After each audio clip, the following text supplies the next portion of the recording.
Welcome in, everyone. Hello. Welcome in. I could hear you waffling away, being like, imagine we had a call in. Man, Yeah, it's good, bro. every time I think of like people doing call ins, I think of the The sports fucking bar on Fox Sport. which one? The sports bar they do after like European games and they have people call in. Or I, shit like they go, oh, I just watched this and they're fucking useless. no, that's funny, but the one I think of it was like the guy was like, Ty, you're fucking deluded. Like he goes, it's like That would be Arsenal, so funny. Arsenal will never win anything under this manager. Guys, I Boozy, episode number 18, season 2. Welcome in. Joe, how are we? Yeah. I'm good, mate. I'm a bit tired, but we're here. We made it to Friday. Happy Friday, everybody. Happy Another Friday. week in the books. TGIF. No Josh again. Pretty doesn't even tune in now, but to be fair, it is like What's the 4. time in New York? Not New York. We'll get New on to that. York. He's in Japan. They're like 8 hours ahead, aren't It's they? like, Yeah, yeah, he's definitely. it's like He's 2 asleep. a.m. man. He's just because he's old, isn't it? But guys, what Yeah, doesn't get old is the fucking disclaimer. So this podcast is solely for entertainment purposes. We do not advocate the overconsumption or abuse of alcohol, and we certainly do not promote binge drinking. Pause. All guests have the choice whether they wish to consume alcohol or not, and it is their responsibility to drink responsibly. Yeah, gamble responsibly. Drive responsibly. Don't drink and drive. Yeah, all of that stuff. Guys, what are we drinking today, Joe? I have a glass of rosé. I just fancied some wine. I Ooh. see it in the fridge. I thought, you know what? Ooh. I'm on holiday for till the 13th now, so let's start as we mean to go on. Bish bash bosh. Yeah, we'll get into that. Where are we? What you got? What you got? What you drinking? What you drinking? Come on. Oh shit, I forgot I have to do The my bit. people need the people need to know. No, the people, if you're watching live on twitch.tv/ThomasYoung1997, let us know what you're drinking. And if you're not, let us know what you're going to be drinking because it's Friday. And if you don't drink, then on a Friday, then you're not drinking any day really. But we are drinking some not really local, it's original Jamaican recipe. So it's tonic wine. So I'm also drinking wine, wine stream. There we go, boys. That's it. But I ain't got a wine glass for it. I think it's more culturally accepted to back it out the bottle. So Yeah, you're on the Maggies, bro. Cheers. cheers to that. But let's get into it, man. So what's with the holiday? Why are we why are we off work for so long? Where are we going? I'm flying to America tomorrow for 5 days. Nice, Little family holiday. nice. Who's Fatherly had some Avios points, so we booked up.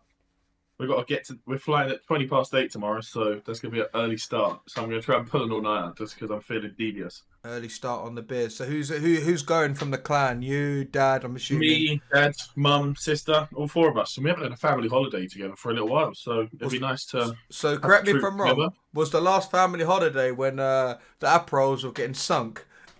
Right, yeah, that was the last time we went away together, but that was dangerous. And Sheesh. I don't know what it's like. Last time I went to America, I wasn't old enough to drink, so this is gonna be a whole new kettle of fish, bro. Where did you go when you last went? We went to Miami, so a little Okay. bit different scenes. It was nice, but it was fucking hot, bro. Like the air was thick. I didn't enjoy the climate. We're not built for it. Like No, we're these, not. I was in shorts and a t-shirt, and I was sweating. And this was when Heracross was quite new into the game, so I Yeah. spent like 10 days just walking around catching Heracross. Bro, I must have the amount of sweat I was producing was ridiculous. But Yeah. That's we've looked at the crazy. weather in New York.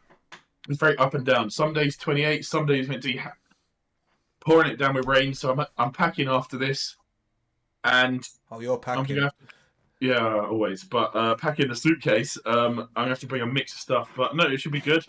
It'd be weird. It is in the middle of Kangaskhan raid day, which I'm a little bit disappointed about because I did need to hit that one. But I'll find a way.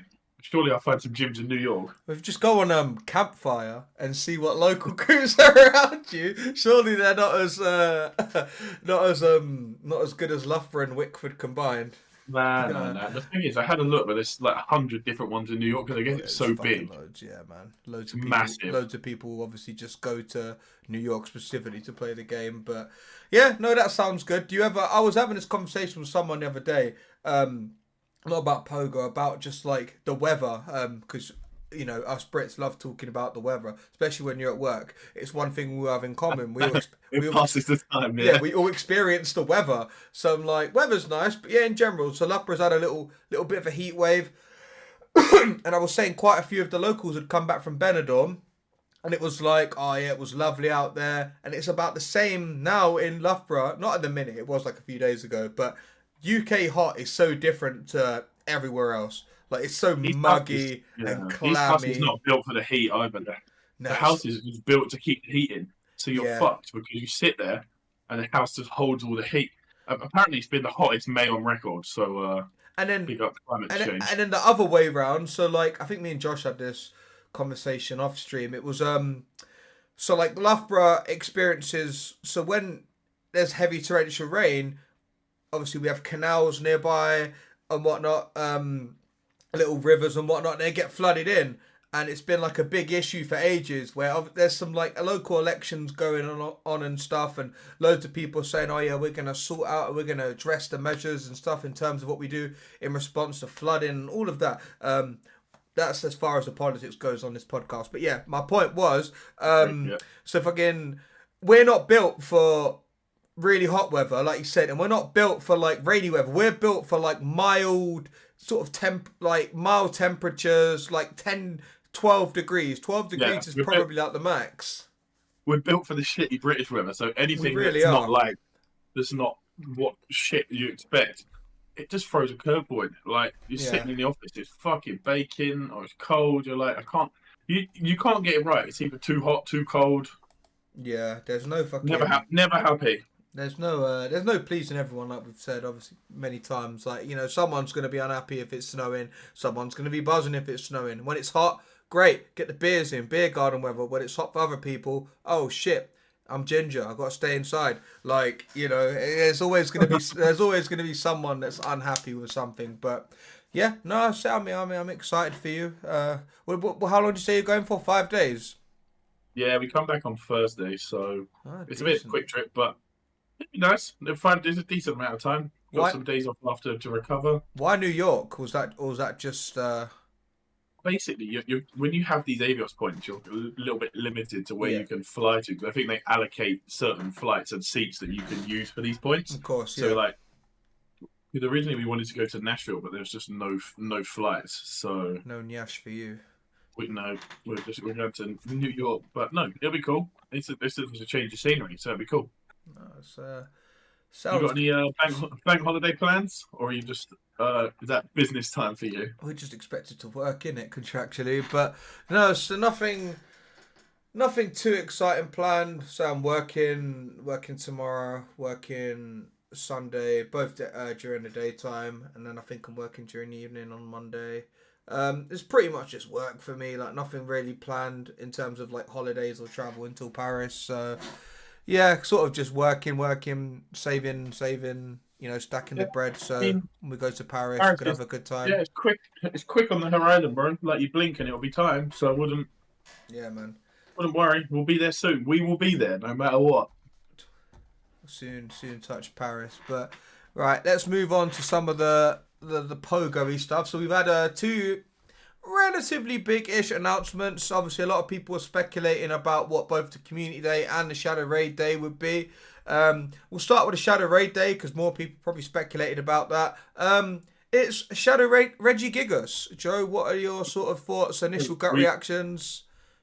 we were all wrong. We all thought it'd be because I remember we were talking and we thought it'd be Lugia, Yeah. sort of match the Ho-Oh one.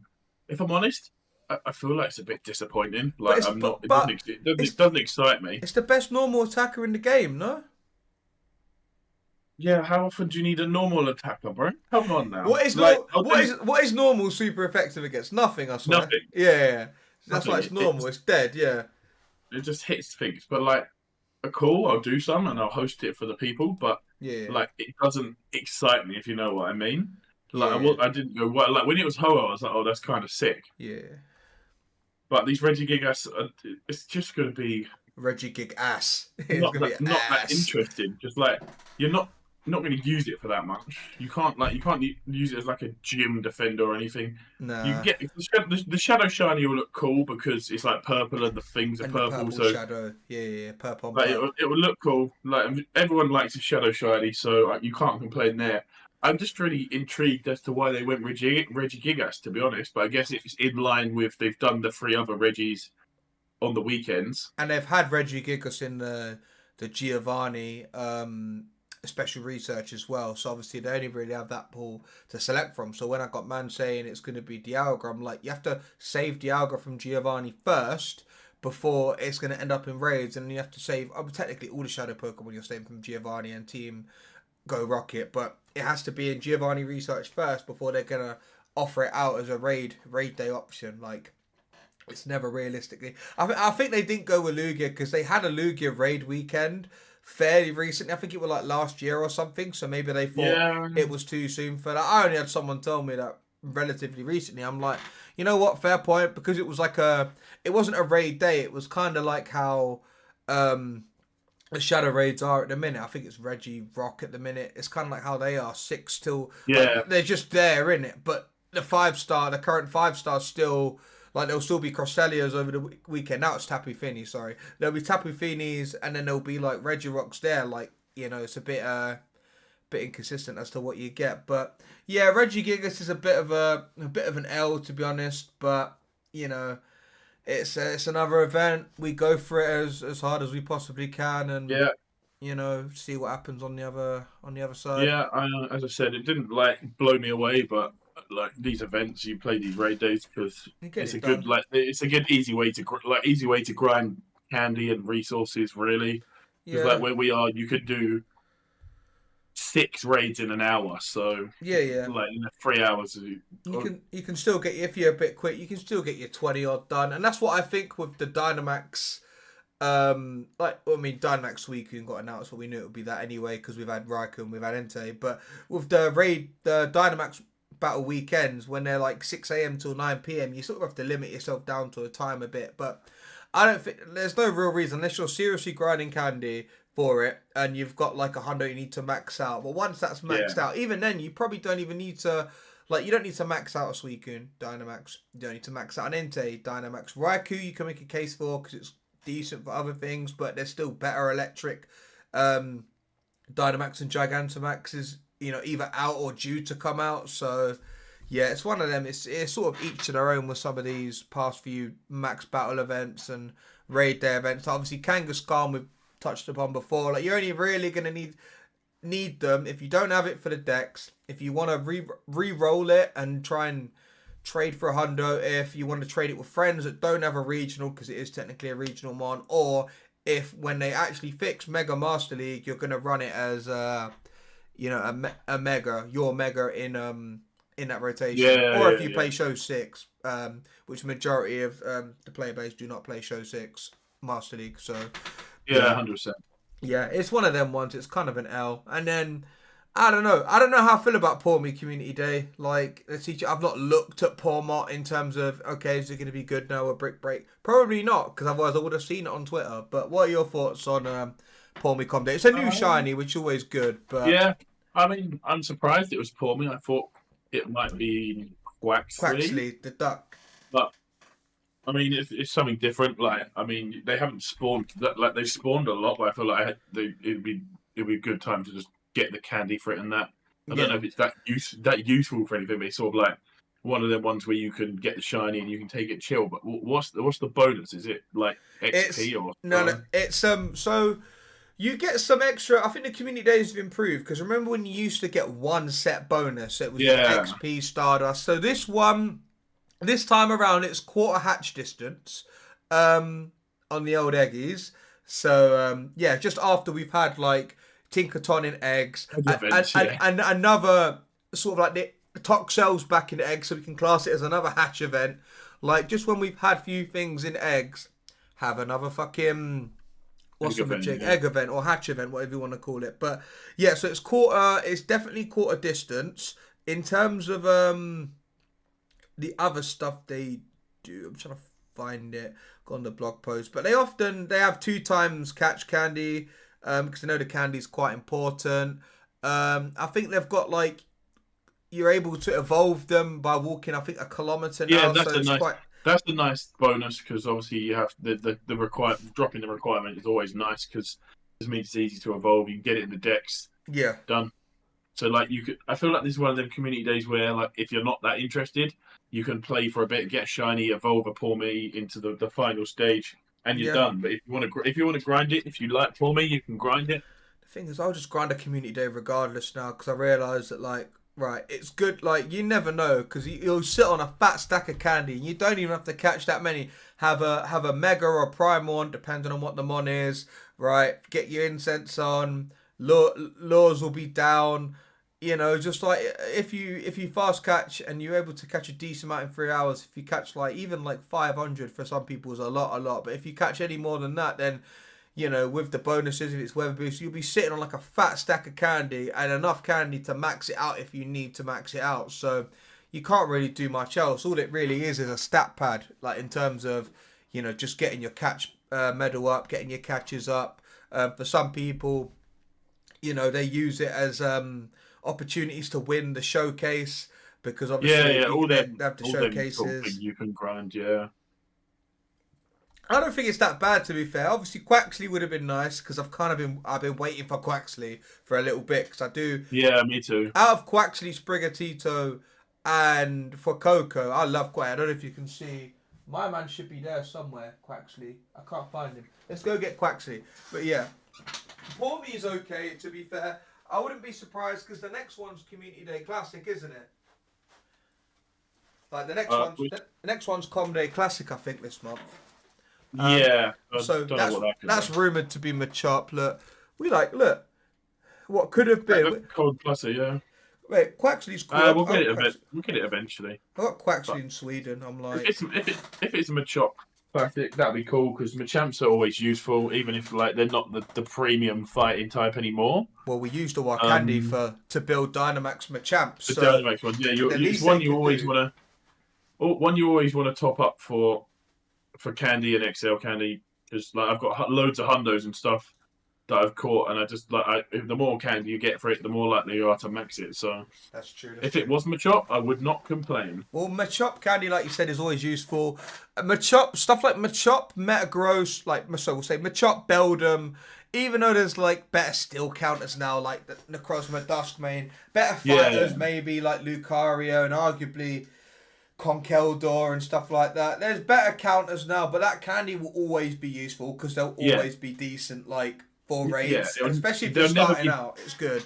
there'll never be bad investments. Like if you build another Hundo Machamp, you'll get use out of it. Yeah, I used to build some crap Shadow Machamps just because when Yeah, me too. Snorlax used to be a 4-star, I wanted to be able to solo the 4-star on my own, so I had to build some shocking Shadow Machamps. But now I have to build more shocking Machamps for Dynamax. So it's like they'll probably introduce another fucking feature soon where it's like there's another type of Machamp that I can only use for this, and I have to fucking build that. But yeah, getting the Machop candy up will be nice because it will be before. Is it before or after the? I think it's a day before. Yeah, it is. It's the day before. It's on the Saturday, I think 24th, and then the 25th is when Gigantamax Machamp Max Battle Yeah, Day is. So that will be a nice sort of candy fodder for a lot of people. It's a shame that with these events they don't increase like the prevalence of like Shadow Machops in grunts and maybe even yeah, Max Battles. It's a shame because if you want a legacy move on your Machop, but you might not have a Machop to get. It's annoying because a lot of people would want to invest in the Dynamax ones because you can use the yeah, Dynamax ones for raids, PvP, and Dynamax. They sort of hit the trifecta. Whereas yeah, the non-Dynamax ones you can use for everything but Dynamax. So maybe that's something they could. But we've always said that to be fair when it's yeah, been like those community days and it's like, oh, why don't they have them in grunts and stuff because whatever the community day is good, but like the shadow form's better. But for a lot of people, they don't have a shadow, so it'll be nice if they'd be able to get one. So maybe they could do something like that in the future. yeah. I think you make a good point about the community day as well, like the moves and that, because there's so many different moves that you might want on a Machamp. It gives you another chance to have like set up those movesets, because you might want one with, like, obviously it's not that relevant in PvE, but PvP you might want a Master League one with Rock Slide, and then you might want one with Payback. Like, there's so many moves you want. Yeah. So many different movesets you want on it, that having the option to, like, I have hundos that are still my chops that I've kept like that for the time that eventually we'll be able to get the community thing moved. You don't realise how many moves are on Machop, and also Gengar. There's so many legacy moves on Gengar. Do you have a legacy Gengar with Psychic? Because I fucking don't.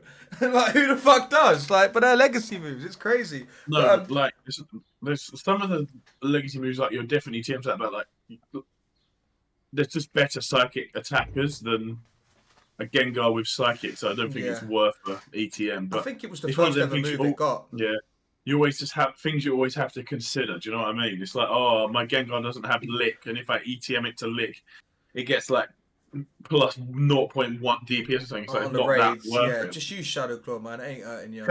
Shadow Claw is fine. Like, you can use Lick for your Dynamax if you want to charge up your thing. I can see the sort of incentive there to use a one-turn fast move like Lick and Water Gun and stuff like that, because there's nothing worse than when your tank's faint and you're there trying to build up energy. Charge up a move, yeah. Yeah, you're trying to build up energy. Well, Gigantamax Kingler and the cunt's got bubble and it takes ages, right?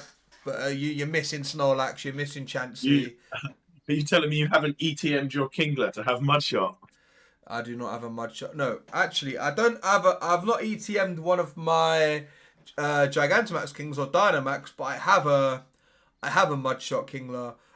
My favourite one in terms of elite TMs was always the triple legacy. Dugong. No, not Dugong. No, Sea King. Sea King, yeah, Poison Jab, Icy Wind, and Drill Run. Mate, what an investment that was. I'm gonna have a look at it now. I'm hoping I've not like binned it or traded it off for candy. Do you know the craziest thing is? I have 2 of them built, and I want to build a 3rd one for Ultra League. Let me have a look. That's nine elite TMs across 3 fucking Sea Kings. Do you know how crazy that is? Right, I've definitely binned it by accident because I can't find it. The only Sea King... Yeah, he's traded it when he's half cut at social. I mean, I've got 100 I'm looking at now, and I've got exactly 296 XL candy.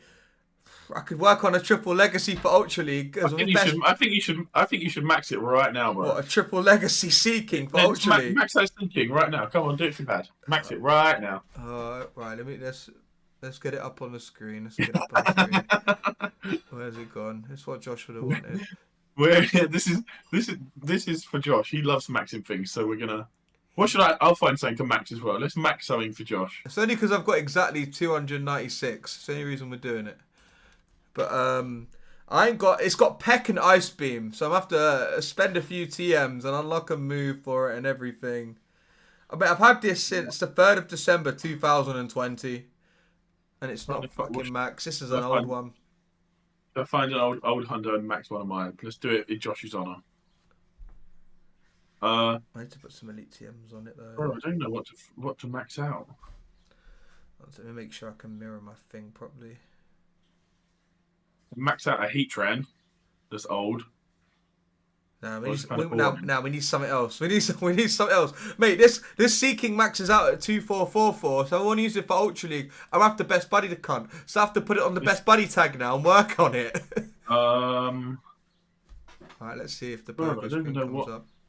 What should I max out? This. What about Josh would like this? This Glaceon that's in a costume. Should I max that for him? It's got Avalanche. I think he'd like that. Yeah. Why not? Surely it has Avalanche. Why not? So you guys should be able to see this now. This is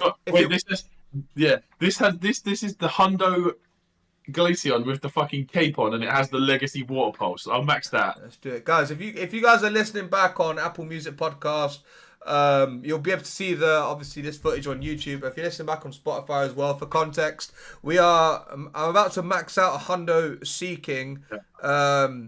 In 3, 2, 1, there he is. Look at it go. I just sent the Glaceon. There we go. Yeah, I see that. That's in Josh's honour, bro. Right. That's what you would have wanted. Well, unlocking a second move, so it's got Peck, Ice Beam, and Mega Horn. That's like super spice. So we need an elite fast TM for Poison Jab, don't we? Poison Jab. Yep. So there's Poison Jab. I don't even know if you want poison jab for Ultra League, but we're doing it now. It's there. We've done it. Right, and we've got 6 elite charge TMs, so we can change Ice Beam to Icy Wind because that's only appropriate, and we'll change. I don't know. Would Mega Horn not help with the Cresselia? Nah, fuck it. We're getting Drill Run. Right, on goes Drill Run. There we go. Mate, what are we? We are just waffling, bro. Triple Legacy, Hundo Seeking. No Best Buddy ribbon yet, but I'm gonna give it. Where is it? The BB Grind tag. And then after working, that was a Best Buddy now, so it'll be in and out of my Best Buddy rotations. And Joe's maxed out a Legacy Water Post. It got Water Post from the EV Community Day, didn't it? I think so. Yeah, it taught them like all sorts, mate, because that was when it was the EV, not Community Day, it was a community weekend. It was fucking crazy. Yeah. That was nuts. I caught this during, I think it was the December Community Day when they're all back, when it was also the crossover with the Christmas raids, because that's why I was so gassed to call it. Oh, that's sick, man. There you go. We've maxed out some things in his honour. He'll like that. Max out Friday. Level 50 Friday. That's that pogo stuff. That's the one. Have we missed anything? No, there's more pogo stuff. How did Is there? Yeah. How did DYNAMAX Entei? How did that go? It was alright. Like, I feel like they're a bit more strenuous for the people that organise the events to sort of organise, because people, like, it's obviously in groups of 4. Listen, the shepherds are always going to be fucking more stressed out than the sheep. I think that was good. We got 4 or 5 done. Everyone seemed to catch a few. Yeah. It was just a bit tough because you get people that don't really listen to, like, you put me and Matt, split them into groups. Yeah. And people try and jump that thing. People obviously had very different counters and teams. Levels of counters. Like, I had really good counters, like, but I was like having to play on, like, be in multiple lobbies and sort of jump out or whatever. Yeah. So this is help them across the line. So I figured we'd come to this. I'm sorry to cut. I just wanted to ask, how do you balance between making sure everyone's able to do some and, you know, you don't feel like you're compromising your own event, or do you essentially feel like you're compromising your own event?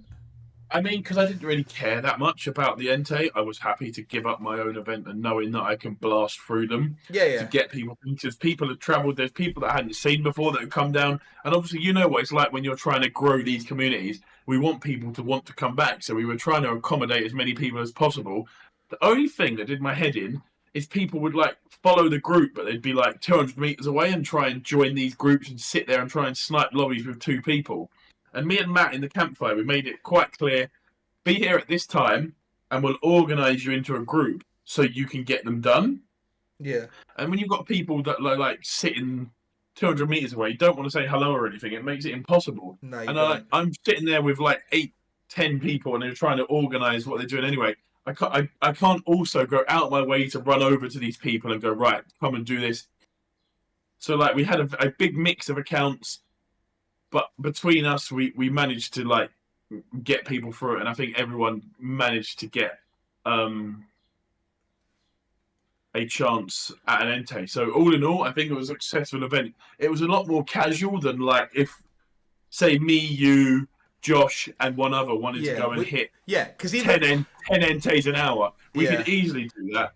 But that's that thing that we were talking about of, like, it's being something with the community versus organising these things in private. Like, if you want to hit them hard, I would have organised it privately. I would have gone, boys, we'll meet here, we'll just smash these Enteis all day. But because I wanted the people to come out and play more, build the community, I'm happy to, what do you call it?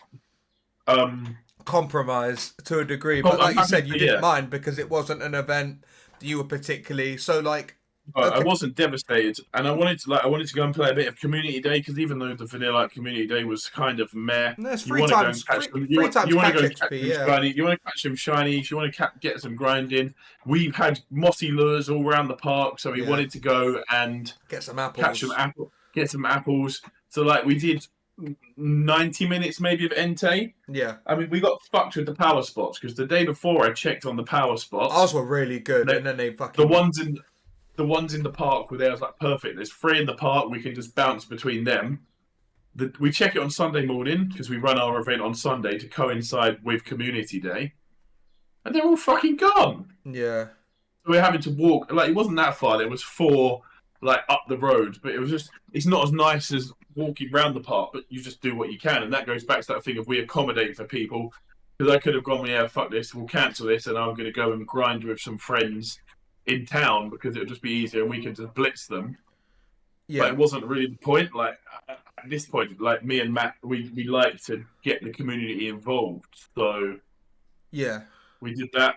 Entes were done. No one can complain. I did hit the duo, so like that's, I like to try and duo these things just as like a challenge to keep it interesting. Yeah. So I did the duo. All of my boxes were sort of ticks. I had a shiny. I was kind of chill. I didn't really care.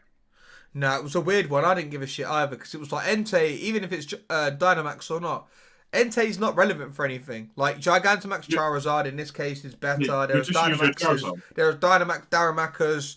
Fucking even Moltres is probably better. Like stuff, there's just a lot of stuff that's more relevant and better. And then for actual raids, and I mean even Heatran is probably better for raids, and that shows how bad it is. Heatran's terrible, but like there's just better stuff. So it's one of those things. Dex filler, get a few. One of my locals got a Shundo because she got a Shundo and was like, "Oh, anyone want this shiny?" And no one really was paying attention because we were catching. And then she because she didn't know what the CP was for Hundo, so she was just excited to get a Shundo. Checked it and she's like, "Never mind, I got a Shundo." And I'm like, "You jammy." She's not a jammy cunt, she deserved it. But to be fair, like, she got Hundo Raikou, Shundo fucking Entei. Mate, I'm going to be the fucker that gets a Hundo or a Shundo Suicune. The fuck am I going to do with that? Max it out? Yes. Do anything with it? No. Can I put it in a gym? No. Can I raid with it? Yes. Should I raid with it? No. Like, it's fucking... What the fuck? It's mate. Casuals like some of these things go down as collector's items. Yeah. And I think then you get into how people have different perspectives of playing the game. Because you've got people that are really, really into collecting these things. They're like, oh, I want to get this Shundo Dynamax Suicune because it'll be fucking sick in my collection. Versus us, we're kind of like, if it's not that useful, I don't really care. Yeah.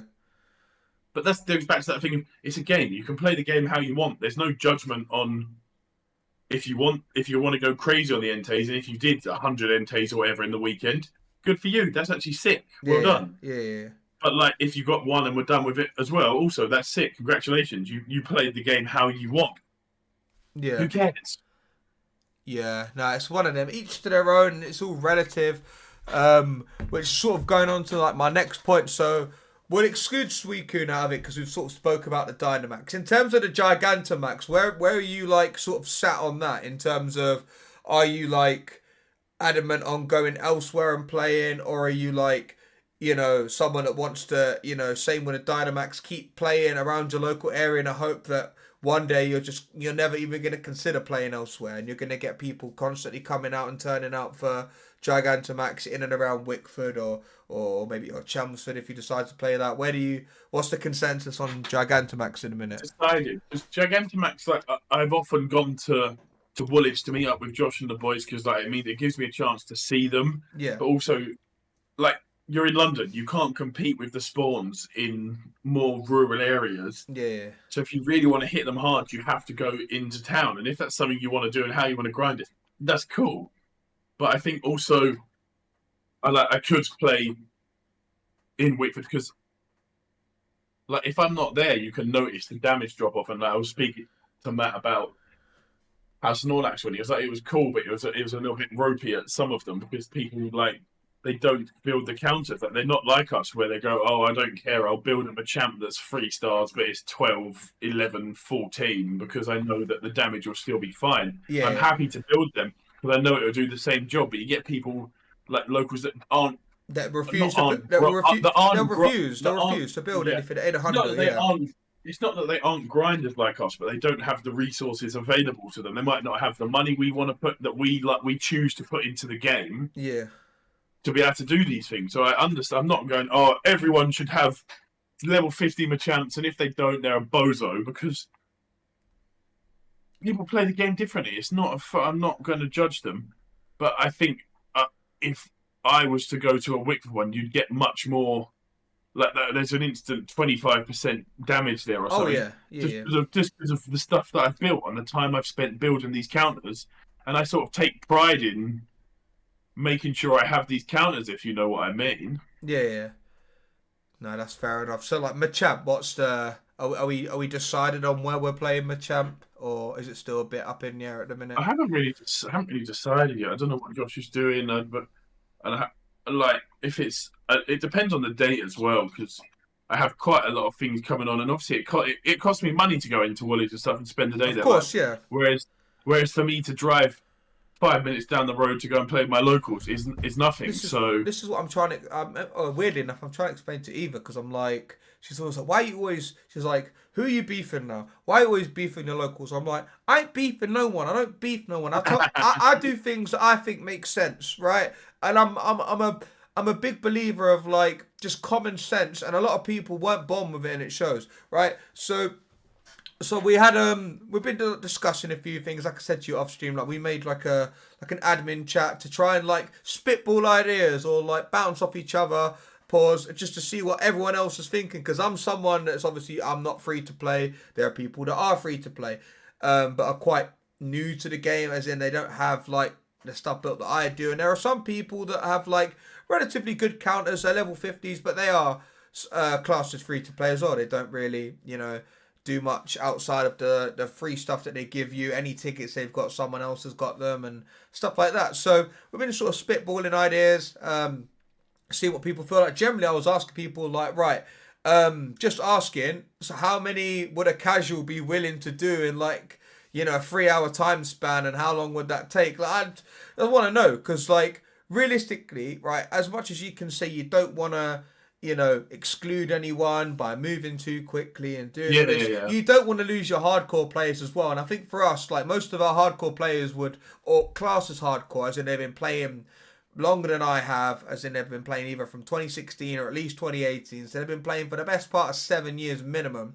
And the players that I remember, and a lot of these newer players don't know, where that's why they always ask me, like, oh, do you know this person? I'm like, yeah, I know this person. Like, they've been playing around the same time I have. A lot of them would rather play elsewhere because I get it. We're trying to build things up from scratch and get people playing, and that should always be yeah, the sort of number one. What's the word I'm looking for? Like motive. That should yeah, that yeah, should be yeah. the focus. Like on trying to get people to play, but you don't want to lose your hardcore players who would Yeah, rather go 100%. elsewhere. Because I've done it. Like to be honest, I went elsewhere and played King. Obviously, because you were there. But like you said, Yeah, you yeah, yeah. you can't always like justify that. Like sometimes you want to play in your local area and get not even the sense of you want to get people to play. It's like I'm trying to reduce our necessary travel. If I can play raids and do Yeah. Gigantamax battles in my local area, I will do. Will I be able to do as many here as I would do in central London or Woolwich?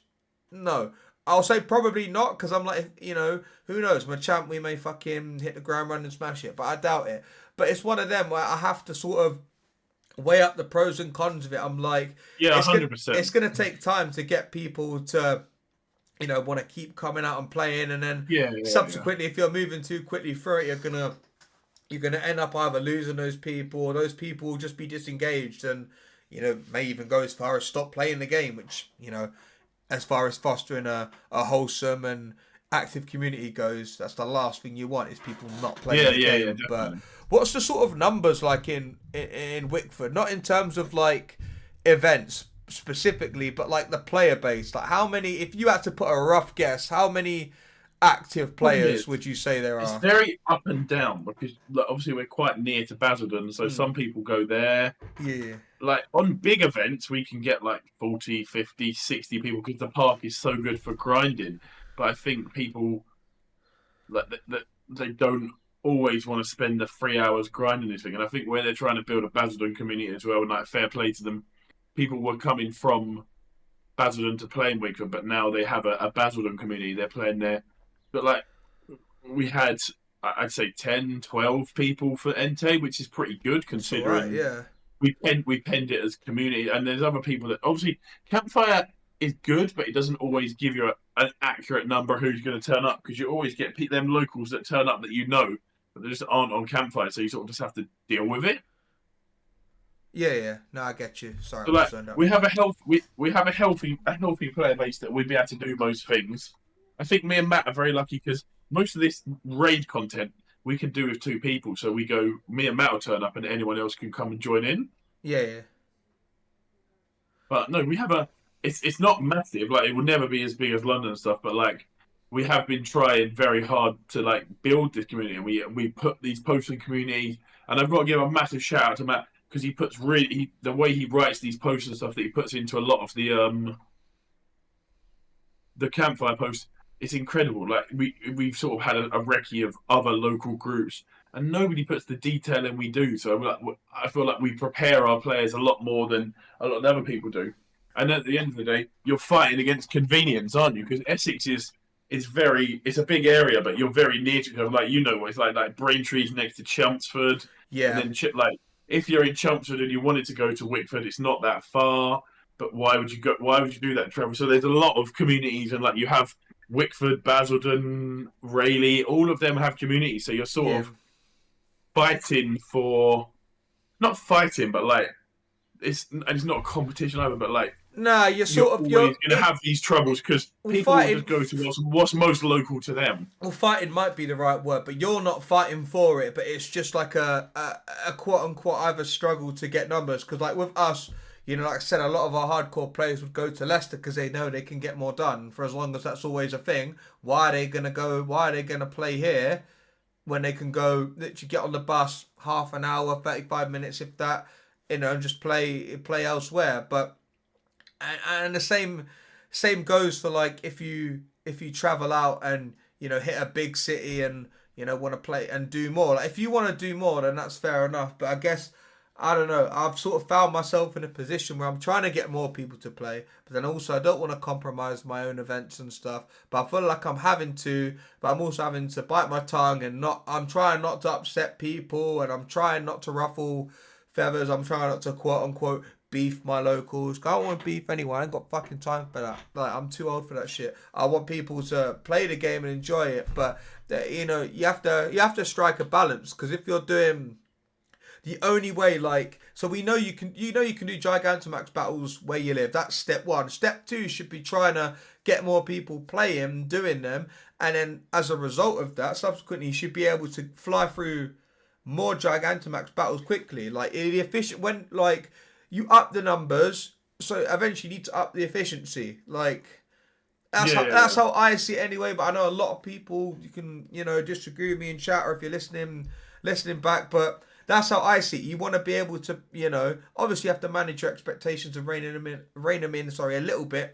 but eventually you want to do more. You want to be doing even if you're like a free to play player, maybe you want to do like a few more because it's like, oh, more people are doing them, there's more interest. But I don't know, it's each to their own, and I would never tell anyone how they should play the game because it's up to the individual how they wish to play the game. But sometimes it is a bit difficult because to be fair, I don't think I've actually ran. So like when it was Snorlax, I didn't organise the meet up for that or anything, but I end up being the one that has to try and fucking shepherd everyone and do it. So like in terms of like yeah, Shadow Regigigas raid day, fuck it, I'll set it up. This is the route. If you want to join in midway, type in this channel, or like message me specifically because no one else will probably reply. And then in terms of like Tapu Fini, I'm gonna like start running up raid hours back again in town. I think there are like 7 other people that want to do it.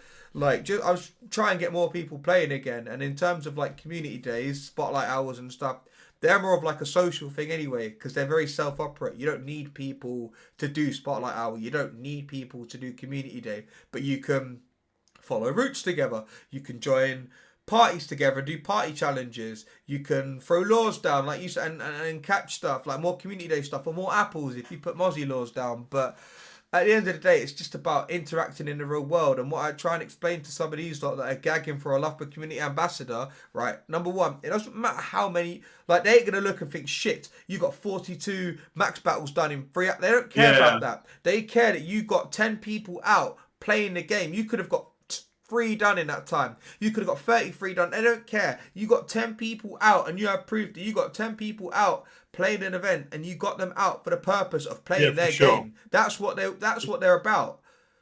And it's like it goes back to that thing of building a community, because not everyone's going to be able to build these massive communities, like you say, these 40-man meetups. But Yeah, if you've got a 10-man meetup and you run that and it's smooth, that's fucking impressive as well. Like yeah, it's you can't take away from them people that spend their times and they build them smaller communities, because it's still a fucking effort. Like we were running these entities, and it's a fucking pain in the ass because you have to split people into groups and go, oh, now you go in, all right, now you go. yeah. It, and it's like you don't get anything extra for it. No, Even if you're a community ambassador, you don't get anything extra for running these big things. So I take my hats off to people like Stars and James in Woolwich who run these big events as community ambassadors. They don't get anything for it, and they get no. fuckloads of people turn up, Yeah. and they still run it, and it's always fucking flawless. Yeah, it's one of them people don't appreciate until, like you said, like you get someone else. If you put someone else in that position, they do it. Hey, see how well you can do it, planning the route.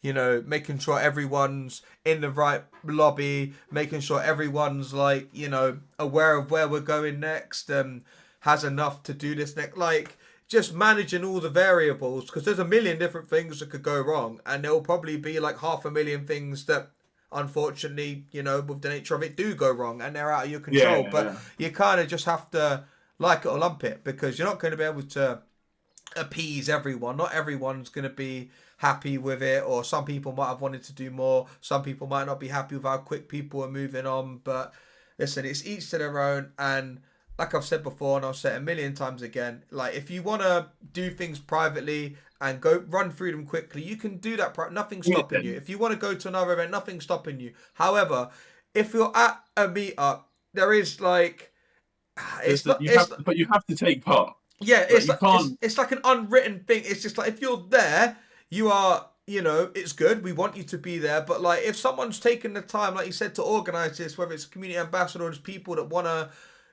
foster a community or do more events or do more whatever it is in the community, you at least like should listen to them and don't be, because I've had it where people have been like, I'm like, right, re-lobby because people have just jumped into the next one and majority haven't even caught yet because obviously Snorlax Cat Circle was a ball ache and a half, Bastard, was an absolute fucker, right? And then people are just there like, why? And it's like, well, if you want to do them in your group, do them. And because you didn't literally. because you didn't re-lobby when you were told, and you were still in that thing, you ended up failing it, and that's not our fault because we told you, you refused to listen, or you listened and just chose not to take heed of what you were being told, and you fucked it. So it's one of them ones where I think the best way for Dynamax and Gigantamax generally, if you want to appease like a majority, for Dynamax I think it's easier because you need less people and there's less pressure on having the numbers. But if it's 6 a.m. till 9 p.m, no one's going to start at 6 a.m. unless you're a nutter that lives like in a really good fucking spot for it. And we're doing the 5 a.m. raid in Paris, bro. We'll be there. Yeah, but GoFest is different. We'll get on to GoFest in a bit because honestly, different kind of honestly, because with all this compromising and shit, when I get to Pattern, I was with Eva walking into town today, and she was like, "Oh, got time for touristy stuff?" I'm like, "Yep, got an itinerary plan. Have you got a list of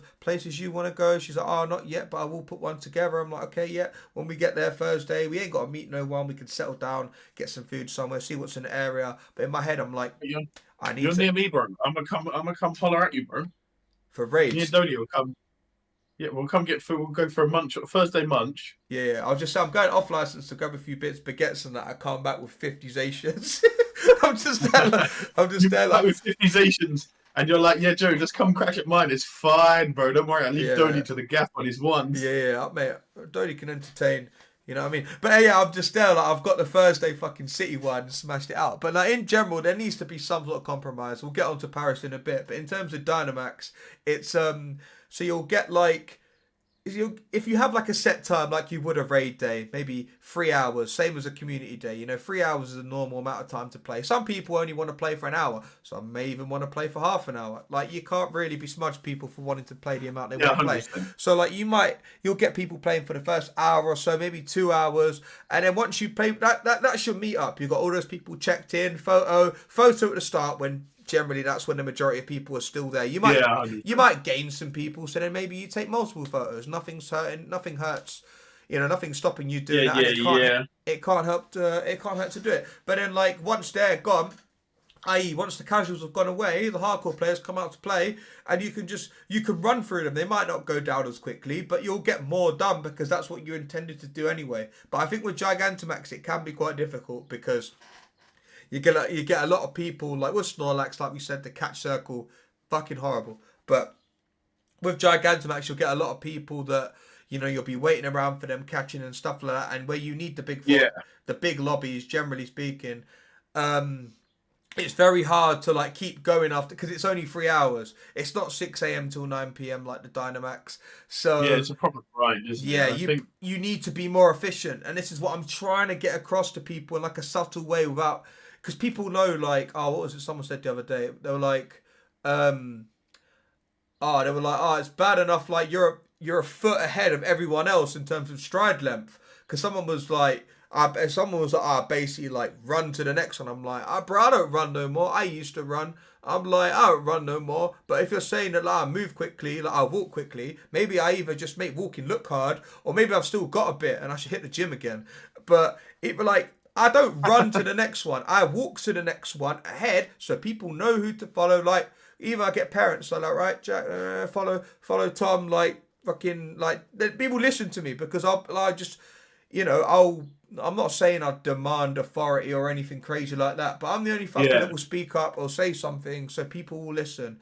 You know, what's that in like Top Boy where he's like, and when I talk, you man listen. It's like, that's basically the clip, because like, yeah, people obviously, you know, will ask, where's the next one? Because I've played the game for a while. I know the area relatively well compared to a lot of people. And that's why I think playing in like a central area where the majority player base play, subsequently live, is familiar for them. We could say to people, we're meeting in Queen's Park. Everyone knows what it is. We'll go Queen's Park. But I think Snorlax, the only issue with that is because quite a lot of the power stops would move around, the regular ones near Queen's Park and New Look.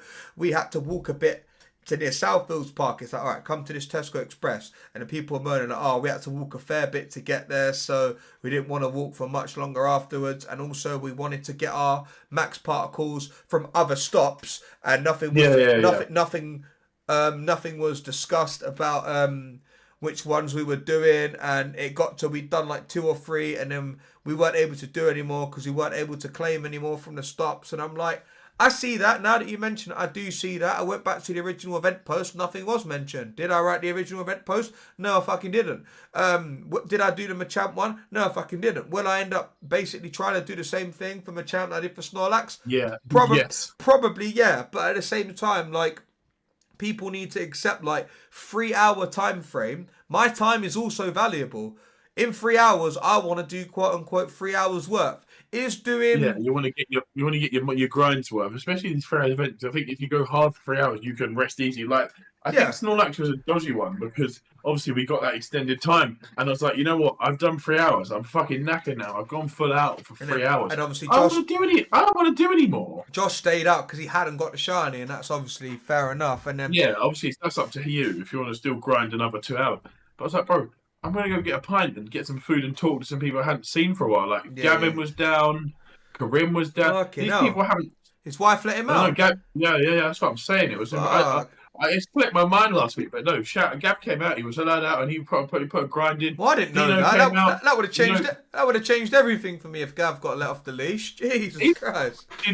Dino was there. Oh yeah, I know. Dean was there. Karim was there. Yeah, he was like, what the fuck is going on? But no, that's why I was like, I'm gonna go to the pub and I'm gonna get Sam's chicken and we're gonna have a pint with the boys.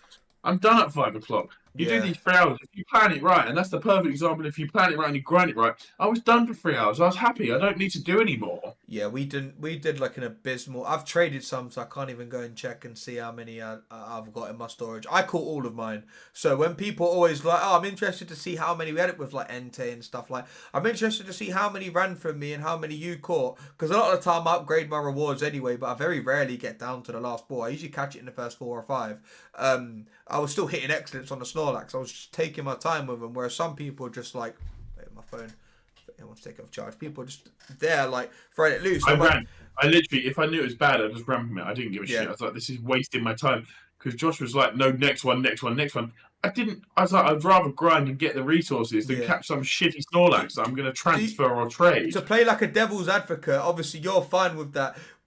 were there people, and I might be asking a stupid question here, but I just generally want to know more just for the sake of my own sort of self-awareness and to see where, because I'll probably never be in a position where I'd care if I have to run from a shit Snorlax, but I would never also be in a position where I need to run from that Snorlax. I'm catching it. It's gone. And then if I don't, and it really gets down to it, and there's 20 seconds, I'm not missing the next one, which could be my Shando to catch a Rotter, and that's always been the same logic with raids. But do you feel like people were annoyed by the sort of time it was in between stops? You know what? I think it depends on what group you are, because I think the Woolwich are very used to how Josh likes to run things. Runs it with an iron fist, you know what he's like. They kind of know the thing. Obviously, there's people that aren't there, and there's people that have come out especially for it, and they've seen this as a big mate, and they'll come and do it, and they'll spend the time catching it. And there was people that were happy to. To be fair, the people. Sorry to interrupt again. The people that travel into Woolwich like you're not travelling there just to do a handful, because you could do that back at Wickford. But obviously you're travelling to socialise with Amanda, and you're going there to hit it hard. Like, you know, fair play to Josh. I wouldn't hold Dodie anything against people. Yeah. I wouldn't hold anything against people that go, I'm going to catch this one. And all that would happen is it ends up they miss one. Like they do one, they catch one, and they miss one on the in-between. Yeah. If that's how you want to do it, that's fine. If you're not that interested in just running them down, that's fine. And it goes back to that thing where you say, it's a fucking game. Play it how you want to play it. If you don't want to smash these out, don't smash them out. No one's making you. But this is the thing, like, so the hard bit is trying to move on to the next one whilst others are catching. And what I try and explain, let's say you're trying to do, let's say you're doing 10, like, you know, 10 in an hour's good or whatever. For we'll say DYNAMAX. We'll say Gigantamax. So let's say you're trying to do 6 in an hour, which I think 6 in an hour, I would actually put in the admin chat, I think 6 in an hour is more than realistic. 10 minutes each one. Being efficient, trying to move on. Aim to do 6 in an hour. You're doing 18 in 3 hours, which I think is pretty shocking anyway. But like, let's say like realistic, 6 in an hour. Remember, like, when you take out the thing, 18 Gigantamax is like, when you consider it's meant to be this big mechanic that requires a lot of people. That's 1 hours. That's 1 million XP without an air gun, without upgrading. Yeah, so solid. That's a base level. It's solid. Yeah, but like, you can't complain. No, you can't. We obviously went higher than that, because people just fucking run from them, going to the next one. Who cares? Yeah, I grind them for the rewards, but obviously people are not like me and not people like might want the Snorlax. Exactly. Yeah, people want the Snorlax, and this is the issue I'm finding. That people will be like, the reason we left is because we weren't able to move on to another power stop and get MP. And there's been events in the past where I don't need to say names. Even if I do, they ain't gonna watch it. But I ain't gonna say names just for the sake of it anyway. But people have led events where it's been too quick and have moved on to the next one, and people have complained. Like, this is raid events. This is before Gigantamax and DYNAMAX was even a feature in the game. So people have moaned about it before. But it's one of those things, it's like, you know, there should be some sort of relative expectation. If you're coming to Woolwich, you kind of know how many you're going to do. If you're coming to Loughborough, you need to know. It's hard where I've not properly run an event where I've set up the fucking thing for it, ran it, told people what's good. Like, I'm trying to, like, structure things better. Like, I've got people messaging me saying, oh, you're structuring the campfire looks a bit more, you know, a bit more fleshed out, structured. Is that for so-and-so's benefit, or are you thinking of applying for CA? And I'm like, I am thinking, and I've thought about it, and we're miles off where we need to be. And obviously, you've seen what I've said about it. I ain't really going to say it again because I don't want to embarrass people that could be watching. But I said what I said, innit? And, you know, I say what makes sense. It's like you can't have one without the other. I think the discussions that we have sort of in private are very real, and obviously they don't need to be put on the podcast, but these are conversations. I'll say it anyway. You can't have a community ambassador without an active community. I said what I said. Like, but listen, that's not even that. I think we deep dive into it, and when me, you, and Josh, we're very close. We're very, very good friends. Like, they're some of my bestest friends. Yeah. We say these things, and we are very brutally honest with each other about these things. Yeah. So it's whatever. And I think we have the conversation. You can have these frustrations in your head, but when you're running these events and you're doing things like that, you have to sort of put that aside and put your professional hat. You know what it is? You know what I mean? It's the autism, innit? We just say things. It is when you think about it. It's just 3 chunky autistic boys just saying things, and then we say it in front of someone's mum or someone's kid. It's like, shit. in the words of Hagrid, I shouldn't have said that. Like, you know what I mean? We just I'm gonna lose me job as yeah. admin of the group because Oh, whatever will I do? I've Yeah. touched someone out. Yeah, but the thing is, like we said, I agree. Like, obviously, everyone, you know, feels differently about the game, and ultimately, the key word is game. It is a game. There is no obligation for you to play. There is no obligation to join Joe and do DYNAMAX Suicunes in Wickford. You can go wherever you want. But if you are joining Joe and playing DYNAMAX Suicune in Wickford, at least try and listen to what the man is saying when he's like, right. Like, come and talk about, like, We're walking to this one. Like, he's not going to bite you. He's not a school teacher. You don't have to say, oh, sir, I just chat to him, innit? Like, it's not hard. People make communication out to be like this impossible thing where it's like you're trying to ask what counters people, oh, what have you got? See if you need help. Like, we're doing it for your benefit, not ours. Because if we wanted to do what we wanted to do, we'd fucking, mate, I'd sooner rent a fucking little flat in Woolwich and live there for the next like 2 months and do events there, rather than keep trekking down if I wanted to be that efficient. And obviously if circumstances were different and I didn't have a partner, of course. But yeah, what were you saying? It's like, but like you spend this time, and like me, you, Josh, we give up our time to run these events and put time into it. But people just don't listen. Like, you had, like, the example I gave in the chat. It's like someone was like, "Oh, should I use my Entei as an Entei counter?" And the two of us were like, "No," and they still fucking did it. I'm like, no wonder this shit's taking so long. It's getting down to the wire, and I'm having to split myself across multiple groups because people just don't fucking listen. I'll split you in a minute. But yeah, it's like this, they say you can lead a horse to water, but you can't make it drink, can you? Like, you can literally give them everything, and they'll still find a way to cock up. Yeah. What's the other way of saying that? That saying you can teach a man to fish.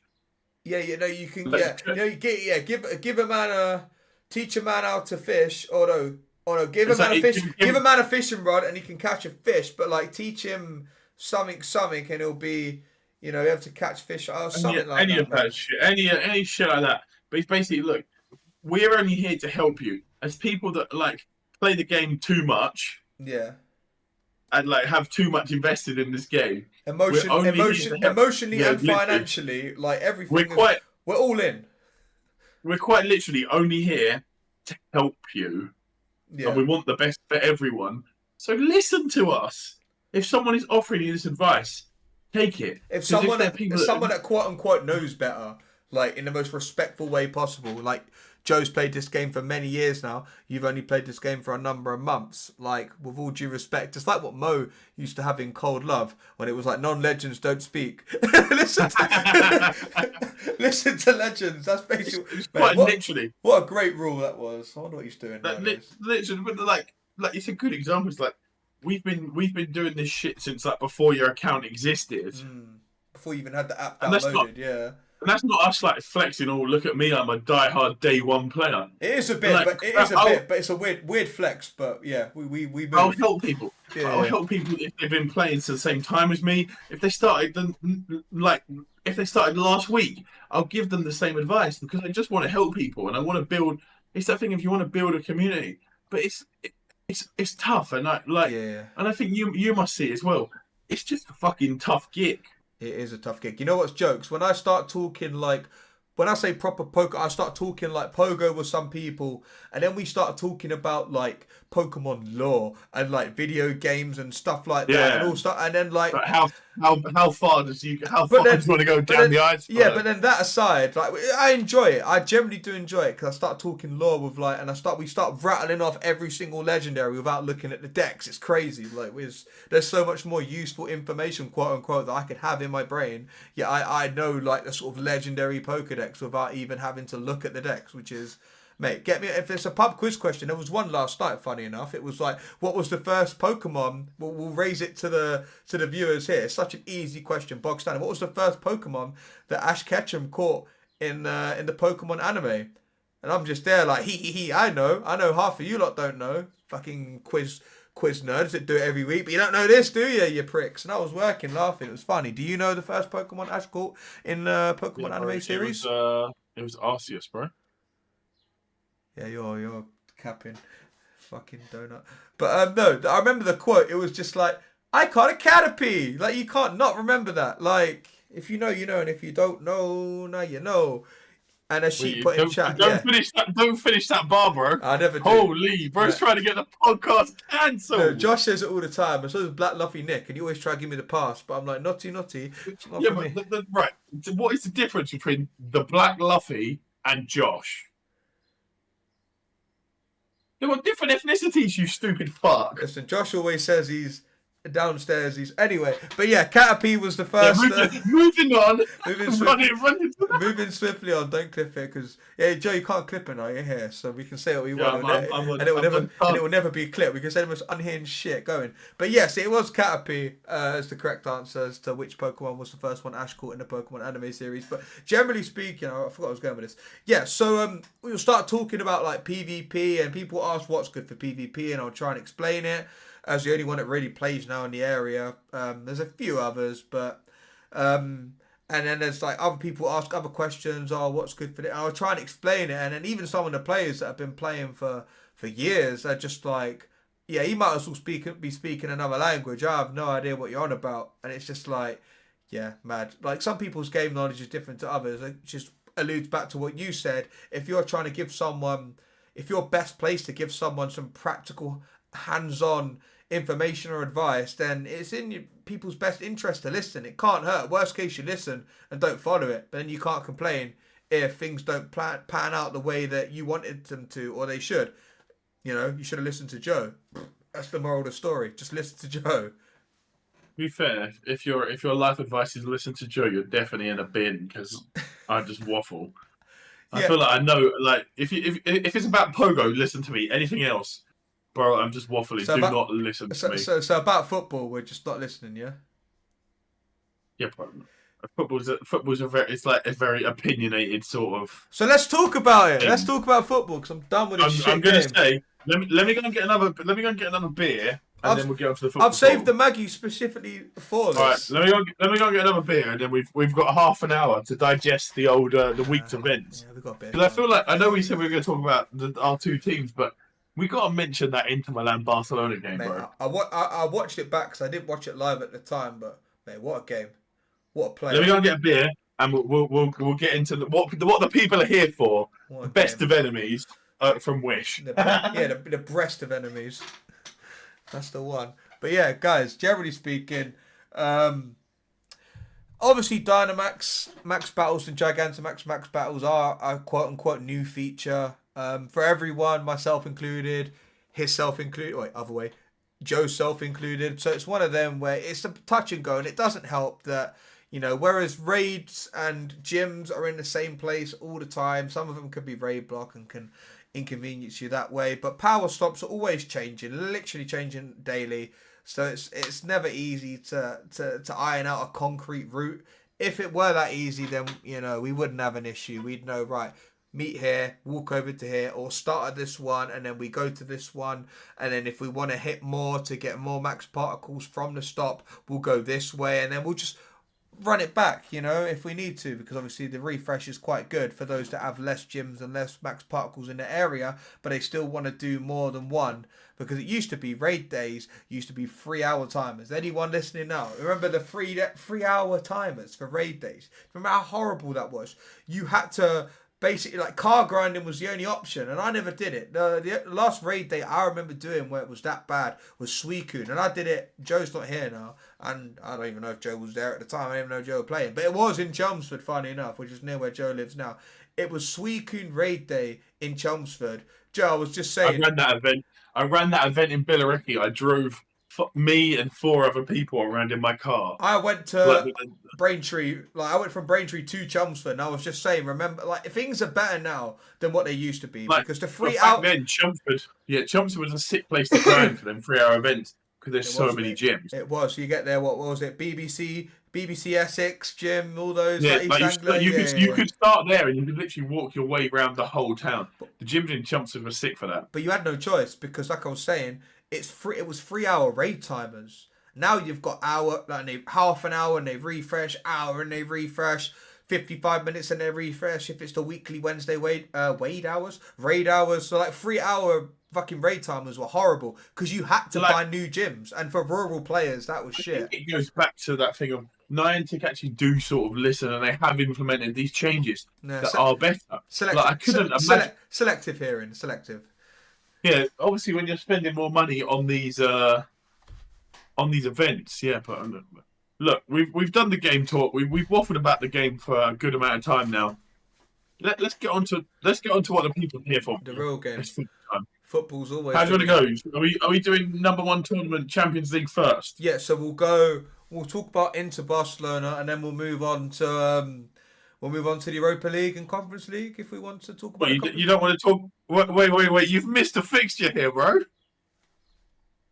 I think I've frozen. No.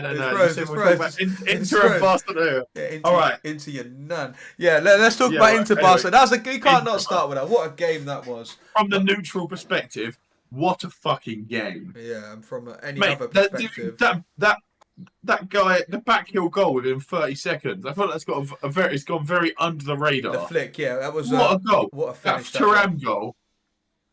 Incredible. So it finished 3-3, which I think on the night is a fair result. Last time I see something as iconic as that was when Drogba did it. Do you remember when Drogba did it? The flick. Yeah, mate. There's been some but to do that, that's up there, man. They were away, right? They were at the Nou Camp, and in 30 seconds, you've just scored a backheel goal at the Nou Camp. Do you know how crazy that is? But they had an attack before that as well, so they were like pressing. They were on them from kickoff. They were on Barca's club. This Inter Milan team have snuck up, to be honest. They're quite good. Even PSG are tight. We'll maybe talk about PSG in a bit, but like they're quite tidy. We will get to PSG. We'll digest it fixture at a time, bro. But that's the thing. They're quite solid, like you said. Like I wouldn't even say there's many standout players. They've just got solid players in each position, right? Solid fullbacks. It's the managers. The coach has done a really good job. That Inzaghi, what a fucking job he's doing. Inter Milan have really gone. I think they've gone under the radar because I don't know about you. I don't take that much of an interest in Italian football. Like if it's not English football, I'm not that invested in it. Like Serie A, in my opinion, is one of the weakest European leagues. Like I'll sort of look at BBC Sport and be like, oh, that's interesting. Like Bayern Munich have won 6-0, whatever. Yeah. But like I don't sit there and go, oh, I'm definitely going to look at I'm going to check all the scores, all the things. How Lazio have gotten on, or Udinese. Yeah, literally, it's not that. So when they're on, that's the point of the Champions League. This big stage. To see how they're what really a game. doing, yeah. Like you see all these people. Like it's like these Dumfries played fucking amazing. What a player, man! I'd have him. What a shift he put in. That's a name that I remember when he was at PSV, bro, and when I was still playing FIFA, and he had like a 70 rated gold card, and it was still putting a shift in. I'd take him then, and I'd still take him now. What a player! Mate, Inter Milan played really well. I think Barcelona play that style of football. It's always all out attack. And as a Spurs fan, it feels like what Ange wants Ange ball to be, but obviously we don't have the players for it. Yeah, so you lot don't have the. The thing is, it's like you don't have the players at the back for it to be able to play out and play this high line and everything. It's like I think they're getting there, but we'll get to Spurs. But like.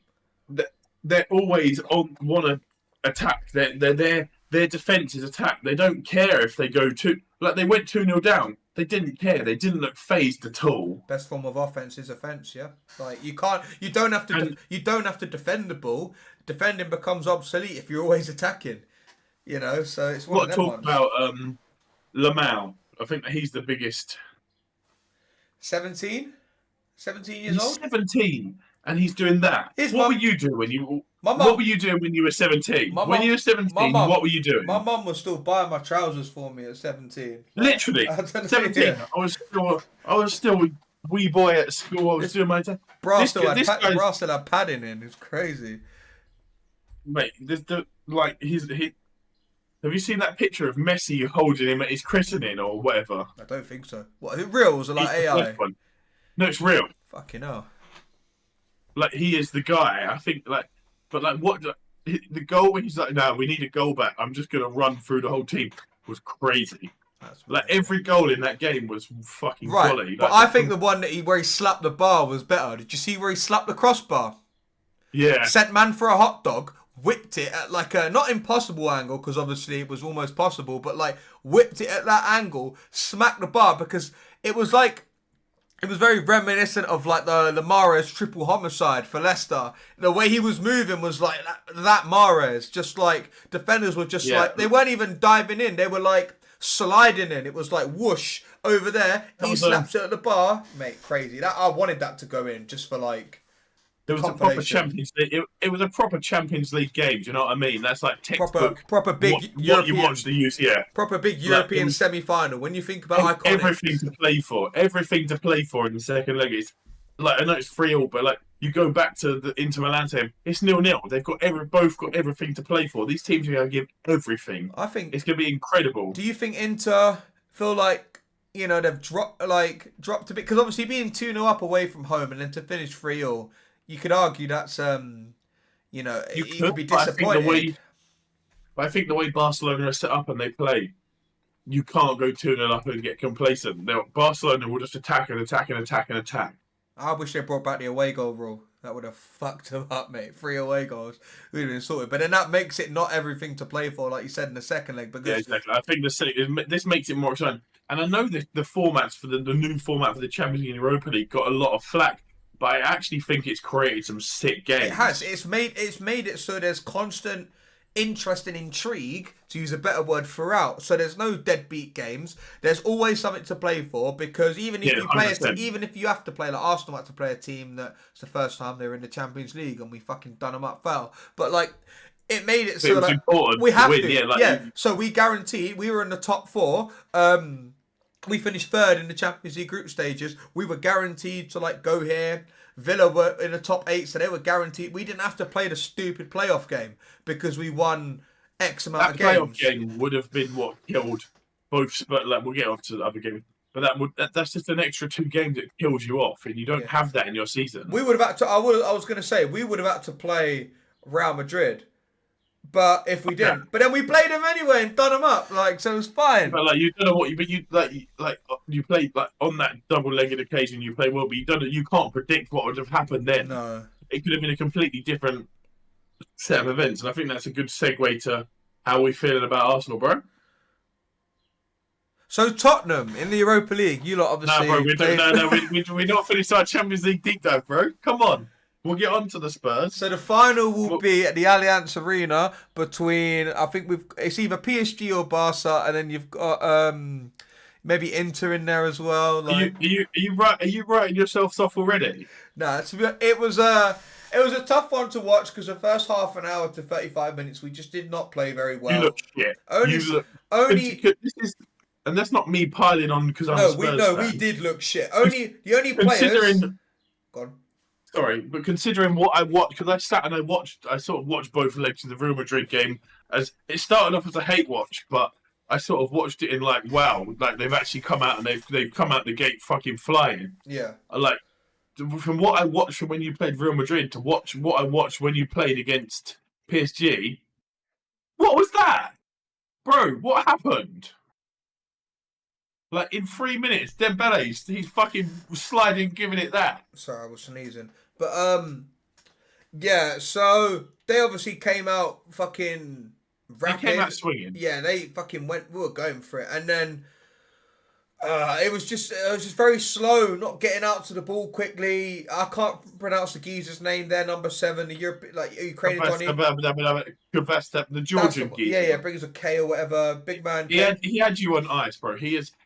I can't believe that Napoli sold him in January. Yeah, like what a player! That's incredible. What a signing he's been. But like, yeah, too much space. Dembele, the finish was good. Should have done. I mean, I'm not gonna say Raya should have done better because he's put it right on the post and in. But like, someone should have come out to him. He's just been given way too much, time and space to be able to pick his corner, and it's just been lazy. And then even after that, it was worse. Like it got actually worse. So I think that the PSG team, obviously you beat them in the group stage, but since then they look so much more complete. They've changed things up, and their midfield looks insane. You look at they're a very complete team. You think of PSG teams past, like you think, oh, Mbappe and friends, MSN. They've got a proper. I'm MSN. going to say, no disrespect to the past managers, Pochettino, and all that. They've got a proper manager now.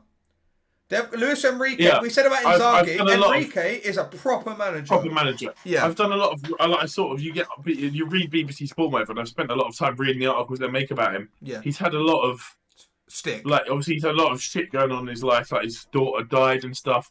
But he spent a lot of time. Yeah. The system he's put in place, and he's sort of turned that team around from a team that is Mbappe and friends to like from goalkeeper to up front. They look fucking incredible. Yeah, it's sometimes people underestimate the effect a good manager can have. Like you have to think about 100%. You have to think about Gerrard at Villa. Gerrard at Rangers, great. It is only the Scottish Premiership. You know, it's gonna be anyone's gonna be good. Even Ange was good there, right? And then fucking when you go into the Premier League, it's a different kettle of fish. But then like someone like Unai Emery, proper manager, we just didn't give him the time and financial backing that he needed at Arsenal. Weren't able to get his players in. And I think the way you went about that, it was always gonna haunt you. Yeah, it was bad. But then obviously, like, I think after Baku and losing the UEFA Europa League final to you know, it was hard because if he'd brought us our first European silverware, albeit not the one that probably he would have been a legend. He would have, yeah, but like he just didn't get the backing, and he's gone to Villa, right? And he's got the backing, been able to make some great signings, some great loan signings, mate. Villa, that team is mad. That team is insane. The quarterfinals, I mean, the league position's a bit ropes at the minute because they've had some. You know, that shocker against Newcastle, but Newcastle playing well themselves. Yeah, it's been up down in the league, but Villa should be like Villa are probably where they're at now. You know, they're probably like a solid Europa League team. They made the quarterfinals. They made the quarterfinals of the Champions League, but I think they would do better in the Europa League. Yeah, 100%. Like, yeah. But I mean, that takes us on to a good. Do you want to do Europa League now? I feel like that's enough about. We don't need to dive that much into Arsenal because we were shit. Like it's 1-0. You were not good. It's 1-0, and I think anything can still happen when you go to them. It will be a tough game, and I think your players will know that. But what they showed against Real Madrid, if they can replicate that, the game is there for the taking. And it hurts me to say that as a Spurs fan. Yeah. But if you play how you did against Real Madrid, you'll be there. The thing is, if we dive deep into it, we'll end up in Atlantis. It's one of them. We played shit in the first half an hour. If you go out and you haven't, the league has escaped you, and that's whatever. Liverpool have looked really good, but if you get to a thing and you're in a position where Spurs or Man United, you're in a final, Chelsea are in a final, and you're sort of out, you've had a worse season because people don't remember league positions. Like we finished second. They don't care about league positions. They care about what you've won. You're wrong there. They do remember it, and they remind you at every opportunity you bottled the league 3 times now and finished second. They remind you of it, but not as like you've achieved second. You've just not achieved first. Like you said, it's they say you finished second. You win. What you win. You are the first loser in the Premier League. Like that's it. That's the only thing we're first for. We're the first loser in the Premier League. You don't get anything. And we had the same, and your fans gave us sort of the same banter for finishing second. Oh look, you didn't win another finger no scene. Oh, you finished second. And that was funny though. It's impossible, and it's the same, But like, it's funny. Like you think it's funny at first, but now you're living it. Now you're living it as an Arsenal fan. You're like, for fuck's sake. But the thing is that it's better than how things have been, but it's also not as good as we know things could be. So it's like. It's a tough one. I think the first half an hour, 35 minutes was shocking. Saka, Rice, and Raya were the only reason the scoreline stayed as to what it was because Raya made some great saves.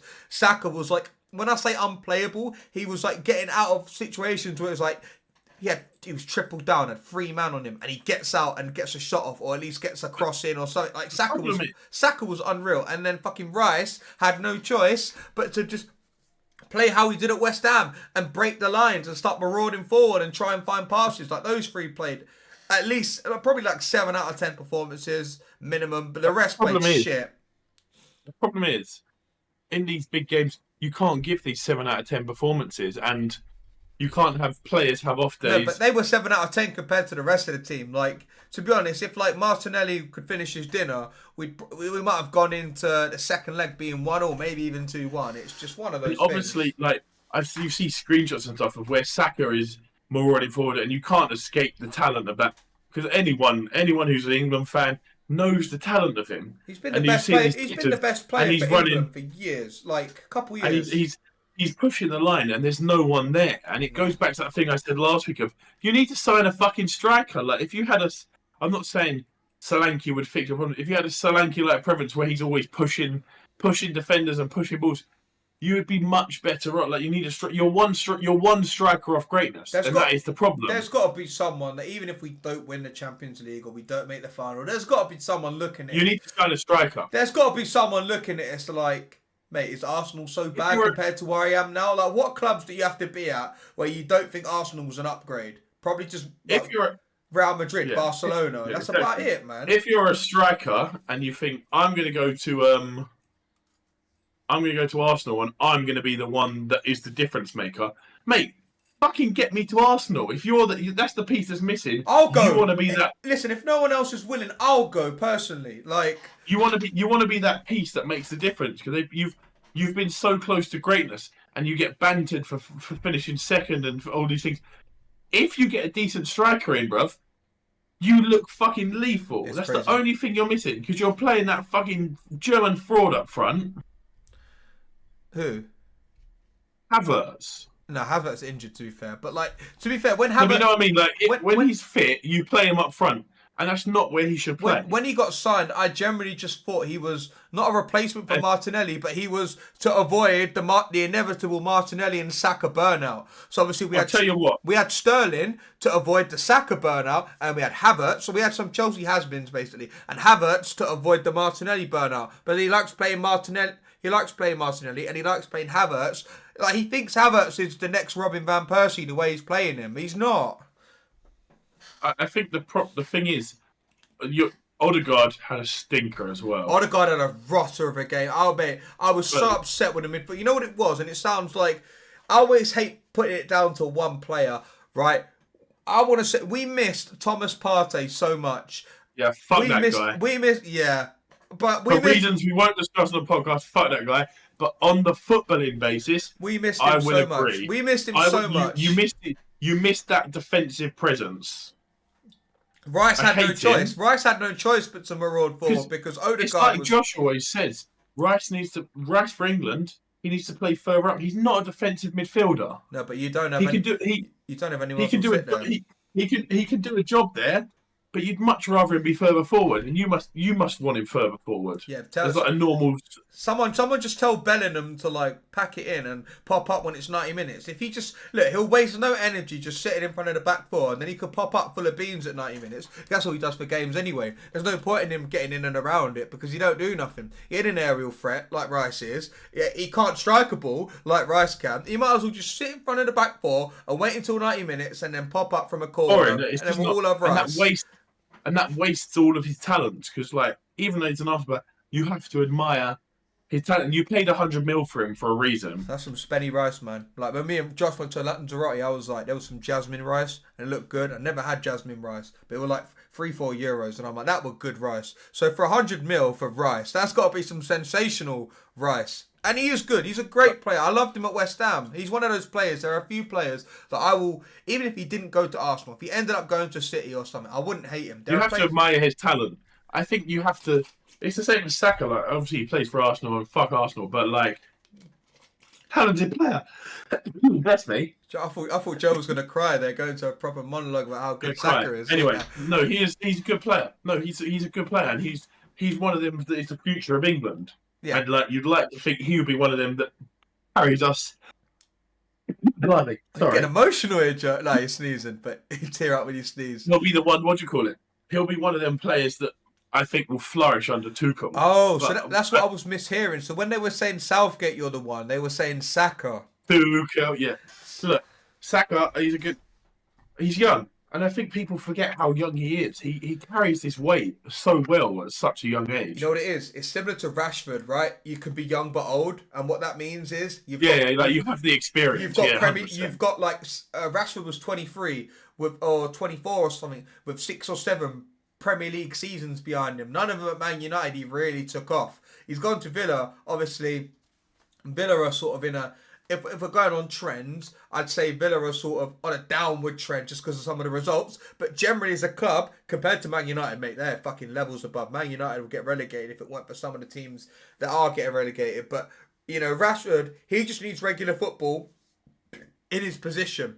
That's all it is. Put him in his position, he flourishes. Saka's 23. He's entering like what is the prime of his career. He's been tearing it up for so long. Mate, he's only going to get better. Prime of careers is 28.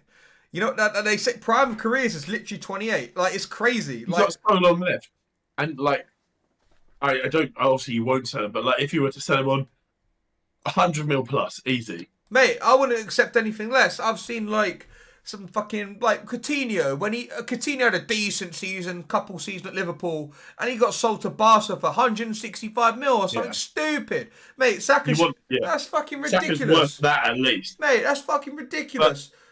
I know we are a little bit pressed on time, so let's get into the Champions Nah, League. man, we're not pressed. I'm saying Saka is a fucking sensational. We need to fucking. So getting Sterling in was supposed to stop him from burning out. And what happened? Saka still got fucking injured. What? Why? We need to, and this is the problem with us in the Champions League, because we're playing our strongest team every week. We need to sign more players, and this is what I think. In no disrespect, I know there's some Villa fans in chats now, and I've had chats with Forest fans who obviously have ambitions of the Champions League. But I know some Forest fans that don't really care if they make the Champions League because they think they've got Europa League like in the bag, and they'd rather be in the Europa League because you can rotate. And it's probably similar with Tottenham as well. With Tottenham, if you want to compete in the Champions League, you have to have your full strength 11. Like, you have to be on it. You know, the best teams, their full strength 11, they've kept them fit. You know, they've gone on deep runs in the Champions League and they've won the league, which is what like treble winning teams like City do. But with Arsenal, we are lacking a bit of squad depth in certain areas. And it's not even a squad depth. We're even lacking, even our starting 11 at the minute is a bit ropes because we don't have an out-and-out striker that's fit. Like, Jesus is injured, Gabriel's injured. Like, some of the... I think Jesus has worked out either. Like, it hasn't been the study you wanted it to be. We've outgrown Jesus and Zinchenko, but sometimes there are games that require Jesus and Zinchenko because of their experience. I think that's why Man City were happy to sell them to you. Yeah. And then, I'm not doubting their quality, because you've seen them ball out, and they're multiple league winners. They've won trophies. They're winners. They've won the Champions League. We haven't. They're winners in the dressing room. But honestly, I think the thing of injuries, it goes back to things. There's just so many games you play now, and you're more likely to get injured. Like, we've been plagued by injuries all season. You know, I just blame Jurgen Klopp because it's easy to. No, I'm joking. Jurgen Klopp was the reason that Jurgen Klopp's the reason that small clubs don't get their replays back at their ground now because there were too many games. So Jurgen Klopp obviously moaned about that and fucked a load of clubs like revenue up who rely on, we get Arsenal in the FA Cup, we get big Premier League team Manchester United in the FA Cup, or Carabao Cup, we've got Spurs.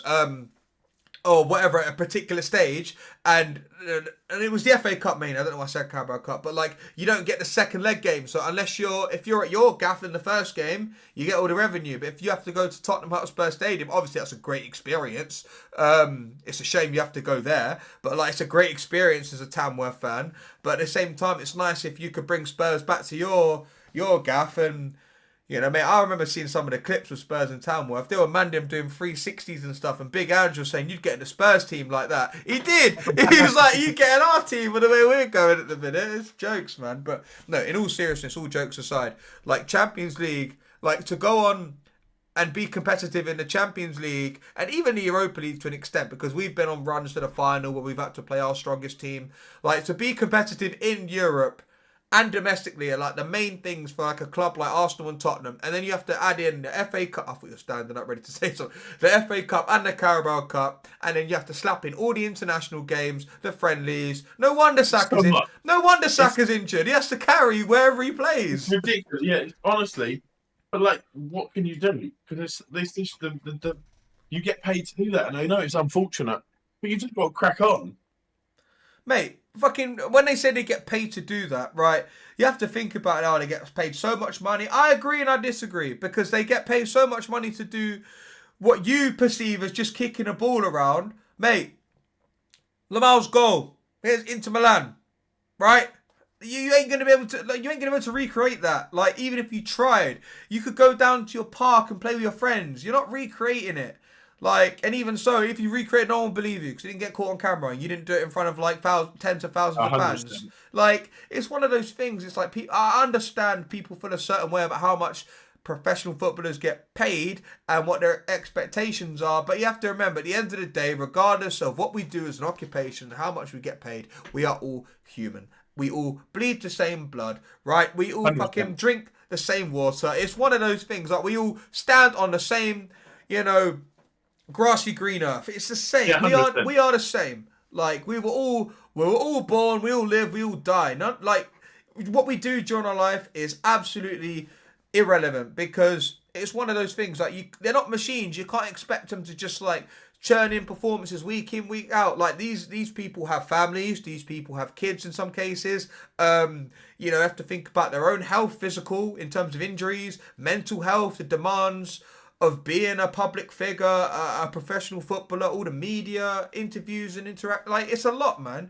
People have to realise that. People just think, oh shit, they've had a shit game. And this is why I always hate. And I hate it with like celebrities and well-known figures in general. When people like fucking wish hate on them or send hate mail or death threats. So I'm like, mate, that's someone's like dad or like uncle or someone's mum, wife. You wouldn't give it beef like that before. Fucking stupid, man. Like, people need to realise, like, you know, you can't get overly, you can get overly passionate about things, and I'm all for passion. I'm all for, like, you know, pride in your team. But like, if you were really a true fan, you wouldn't be, some of these fans wouldn't be saying half the things that they're putting on Twitter and under YouTube comments and videos, and even DMing some of the players. You're so right, yeah. It's fucking stupid, man. It's dumb. Pathetic. They always hide behind a keyboard, and people continue to do that for as long as they're able to with no consequence. And, you know, those sorts of people, like, you know, this should just be fucking banned for, like, if you're that upset with how this player's performed or how your team's performed in a particular fixture, just fucking ban them from games. Like, I think there was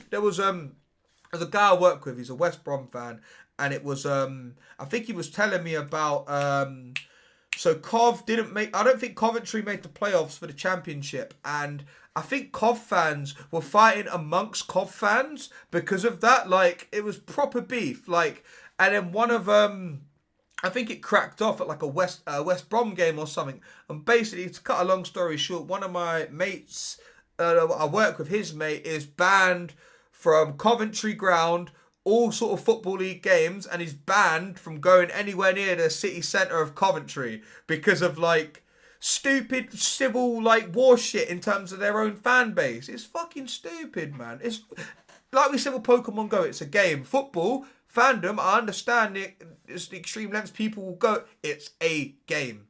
It's a game. Like, there's no need to like put people's lives in danger and send death threats and wish ill upon anyone because just because they're a public figure and they're famous. It's literally a game. It's a game. Fucking hell. You know what it is? And one last one for me. People will think that they'll say these things to people. Oh, they won't see it. They're not going to see it. It ain't going to hurt them. What if they do see it? What, you DM them and don't expect them to see it? Majority might not see it. You might be right. But however, it does not make you right to fucking say that in the first place.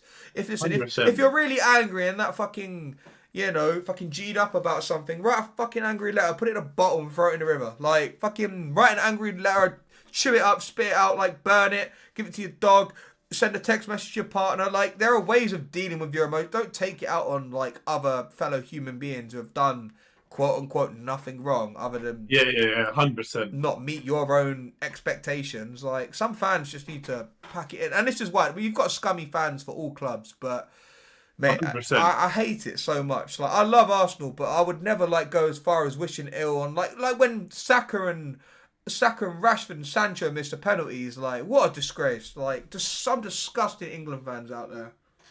Oh yeah, 100%. But like, it's just people just like get silly with football. Do you know what I mean? Make it about agendas and about their own 100%. Prejudices. Because if Harry Kane, Declan, I'm just trying to name 3 white players now. Harry Kane, Declan Rice, and let's say Harry Maguire. He was on pens for some reason. Like, all missed a pen. No one's saying nothing. Right, we might get on to Harry Maguire because he's a bit of a fridge. But, like, mate, he's a fridge who's playing well for Man United at the minute. So, like, when players are playing well, you know, fans are not too keen on like bigging them up because they think, oh, that's what they should be doing anyway. They're doing what they should be doing is paid professional footballers for my club, my team. But when they're playing bad, they're quick to dogpile them and be like, oh, fucking hell. Yeah, Fucking hell. it's silly. It's really silly. Fucking hell, Son's been shit since Kane left, or oh fuck's sake, Saka's not looked good after injury, or like it's stupid, man. Fucking dumb. Yeah, Actually it's annoys really me. silly. Are we So I was chopping him that's again. that. I thought you were going. I thought you were going No, more it's with like it. 1-0. 1-0 Arsenal, 1-0 PSG. You're still in the game, I'd say. We have to go to Paris. 100%. We have to go to Paris and win big, and that's not like a. To be fair, Real Madrid, I think, was a professional performance. I don't think we had to play well. However, this is different completely. We have to play well. We can't not. We've not done a job at the Emirates like we did against Real Madrid. It's your biggest game of the season, and if everyone turns up, you can do it. Mate, it might as well be our last game of the season. Like, just see it like that. If PSG turn up, it's a long day for you. But if you man turn up above, no, the thing is, they will turn up. But I think we can match them. I'm not like that's what I'm saying. I'm not thinking that if PSG don't turn up and we play alright. Like I said, this ain't a game where we can manage it out and play like we did against Real Madrid, hoping they don't turn up. PSG want this as much as we do. They've never won the Champions League. We've never won the Champions League. Inter and Barca on the other side of the bracket have won the Champions League, but not recently. They know the feeling as a club, and you know some of the play. Maybe not Yamal. I don't know how old. Yamal was probably Yamal was like 6 or 7 when they last won it, which is mad when you think about it. Basically, everyone wants to win. That's left. You have to give 110%, or you're fucked. We've got to go for it, and I'll be there. I'll be there. Not in Paris, not yet. We didn't talk about Paris, but we'll talk about it soon. I think the thing is, you'll be there, and it's much the same to me. You'll be there whether you win, you lose, because that's your club. Got to commit, man. Got to commit. It doesn't matter. Like can't be there for the lows. Can't be there for the highs and not be there for the lows. 100%. Whatever happens, you'll be there, and it's the same for me. We'll be there. I'll be there. Like I've been there for all these shit times, and I'll be there whatever, because that's your club. And it's like saying to people at work, it's something silly like football. It shouldn't take this impact on you. No, it does, but man. You're invested in it like that. So you're there. That's your club. You want the best for it. I went back on after Tuesday, and I don't even think I ate. I think I just slept on the sofa in my clothes. Yeah, no, like literally, you're like, I'm going home. I'm like, yeah, don't chat to me, don't at me. What's that Chunks meme where he's like, don't chat to me, don't text me, don't call me. Life's changing now. And honestly, it's so jarring because I'm like, I've not seen Arsenal reach a semi-final since I was like 7 or something like that. Ridiculous. So it's like, I want us to, do well. And I still think like, in the context of how other seasons have been, second and semi-finals in the Champions League, finishing third in the fucking, like, we've done all right, but it's like, I want to win something. And my big thing at the minute, my very, sort of thing that I'm clinging on, I want to have an excuse to wear my Arsenal shirt and celebrate us winning something. And if we even get to the final, if we lose the final, we've lost to a very good Inter team who are up and coming at the minute in terms of some of the players they've got. Dumfries, who's gone through the ranks. Even if you lose to Barca, you've lost. We lose to a sensational Barca team. But what a lot of people are saying is that Real Madrid and Barcelona ain't the same as they once was, mate. They're in a transition like all teams. When all their good players go, they've got young up and comers. Lamal's crazy. They've still, the game 3-0 and Lewandowski was injured. Mate, crazy. Lewandowski's fit. Yeah, you're not saying Barcelona is shit anymore. Ferran Torres is still a good player. You've got Rafinha, who Arsenal wanted, went from Leeds to Barcelona. Instead, Rafinha's goal that wasn't a goal because it ended up being an own goal. Mate, what a strike that was. The best goal that he'll never score. Did you hear the sound? Did you hear the sound where it hit the crossbar? Fucking mate, he fucking took the paint off. Fucking whacked it. Mate. Them sounds on them crossbars. That's like that's what football's about. Do you know? What I mean? When Lamal slapped the bar, it was like, okay, done it from an angle. I had to put a bend on it. This was just outside the area, so you basically just rifled it in the middle of the crossbar, mate. Sensational, mate, because it was so powerful. Keeper just didn't know what was going on. So, yeah, I think we can do a job, and I hope we do. But if we don't, then it's been an all right season. But I still, like I said, I want to win something in my recent sort of history. I think you're at the point now in your sort of phases. I know people banter the Mikel. The process. Just say the process. Just say the process. The process. You have to win something. Yeah. You've had this many phases. You spent this much money.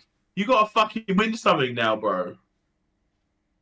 And there's no if, no buts, no maybes. For this to be a success, you have to win something. Because I feel like Arsenal fans are so fixated on we finished second. That's fucking quality. Like because you haven't won Yeah, anything. yeah. We And I can. know The that thing is that we haven't won works. anything either. It But like, works because you can say it the first time it was quality, and then the second time it's like, right, it's consistent. Surely we can test now, especially if you said at the start of the season, City are gonna fall off. Then naturally you'd think we're in, mate. We're fucking quids in. That's probably what a lot of fans thought. Myself included. That's what I thought. yeah, exactly. You fall into that trap. I didn't expect a new manager bounce to last the whole season for Liverpool because Liverpool. Correct me if I'm wrong. They didn't sign anyone, did they?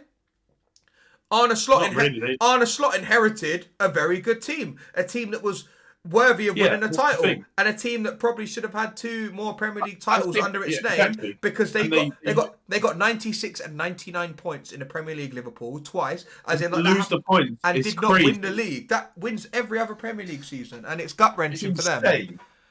Yeah, it's mad, sensational. But you have a chance. 1-0 is nothing to sniff at, and I reckon you've got the chance. In the words of Patrice Evra, I love this game.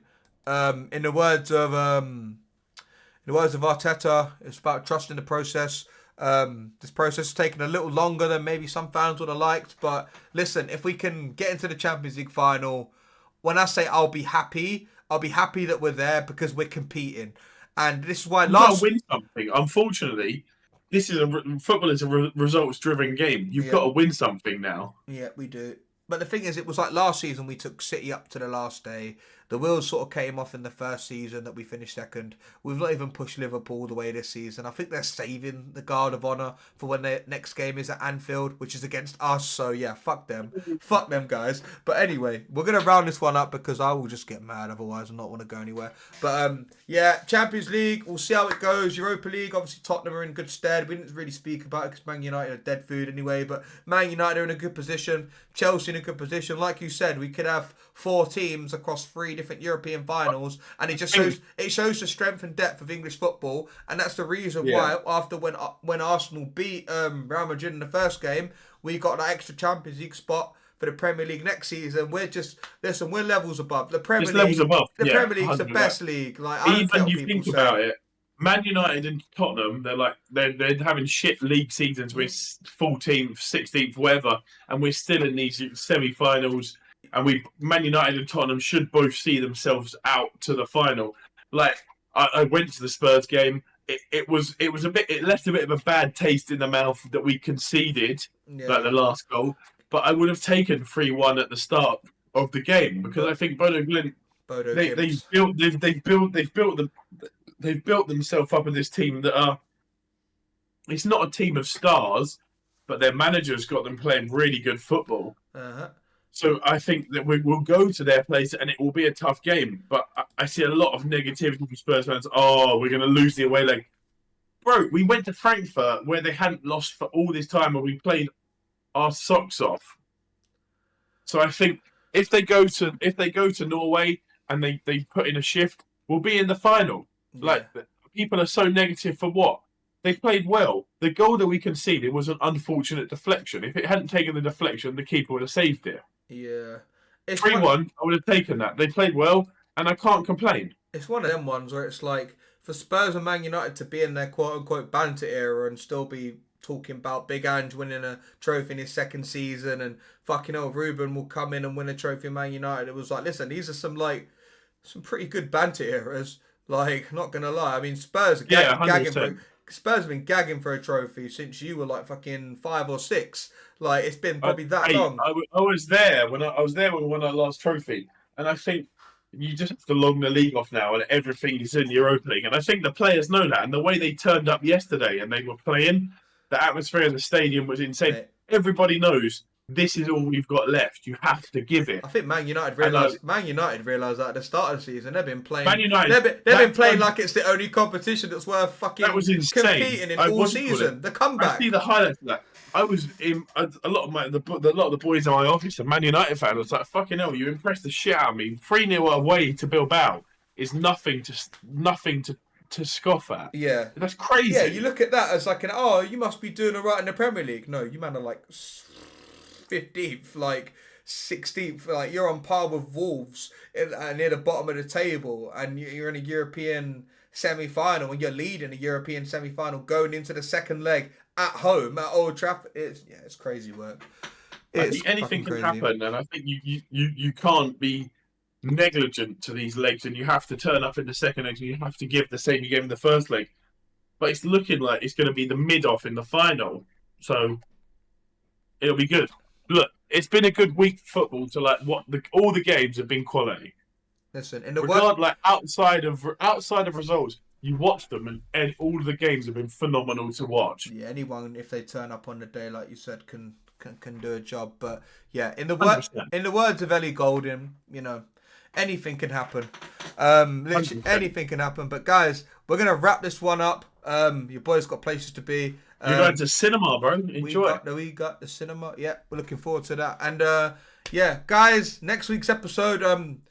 Maybe unfortunately, maybe fortunately, we've got Josh back.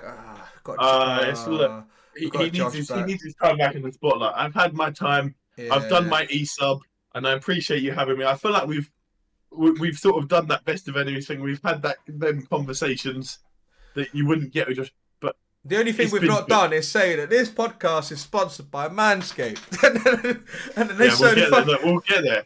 We're grinding. Look, with another episode. Thank you everyone for listening, especially the last 2 weeks listening to me waffle. I know I'm different to Josh, but we've had a fucking good time. Were you gonna say what I thought you were gonna say?